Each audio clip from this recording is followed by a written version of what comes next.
സംസ്ഥാനത്ത് പനിബാധിതരുടെ എണ്ണത്തിൽ വൻ വർധനവ്. തിങ്കളാഴ്ച പനി ബാധിച്ച് ആശുപത്രിയിൽ ചികിത്സ തേടിയത് 10,853 പേരാണ്.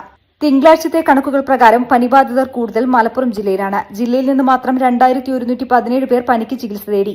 തൃശൂരിൽ 1,062 പേരും, പാലക്കാട് 970 പേരും, തിരുവനന്തപുരത്ത് 829 പേരും, കോഴിക്കോട് 862 പേരും, കാസർഗോഡ്, എറണാകുളം ജില്ലയിൽ 804 പേരും, കണ്ണൂർ 746 പേരും ചികിത്സ തേടി. മറ്റ് പകർച്ചവ്യാധി വ്യാപനവും ആശങ്കയാകുന്നുണ്ട്. 109 പേർക്ക് സംസ്ഥാനത്ത് തിങ്കളാഴ്ച ചിക്കൻ ബോക്സ് സ്ഥിരീകരിച്ചുവെന്നാണ് ആരോഗ്യവകുപ്പിന്റെ കണക്ക്.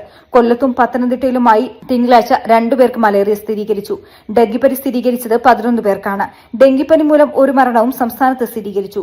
തിങ്കളാഴ്ച ഡെങ്കിപ്പനി ലക്ഷണത്തോടെ 142 പേർ ചികിത്സ തേടി. ഈ മാസം ആകെ ഡെങ്കിപ്പനി സ്ഥിരീകരിച്ചത് 342 പേർക്കാണ്. News desk media vision. അതെ, വീട്ടിലെ മക്കളെ കല്യാണം ഉറപ്പിച്ചിട്ടുണ്ടോ? ഡ്രസ് എടുക്കാൻ നേരെ ശോഭിക വെഡിങ്സിലേക്ക് പോരിട്ടോ. ആഘോഷം ഏതും ആയിക്കോട്ടെ, ഡ്രസ് ശോഭിക്കുന്നു. നമ്മളെ മോളെ കല്യാണത്തിന്റെ എല്ലാ ഡ്രസ്സും നമ്മൾ ശോഭിക വെഡിങ്സിന് എടുത്തിരിക്കുന്നത്. നമ്മള് ഹാപ്പിയാ അല്ലേ? ശോഭിക വെഡിങ്സ്, കോഴിക്കോട്, കാഞ്ഞങ്ങാട്, കൊയിലാണ്ടി, കുറ്റ്യാടി, നിലമ്പൂർ, എടപ്പാൾ.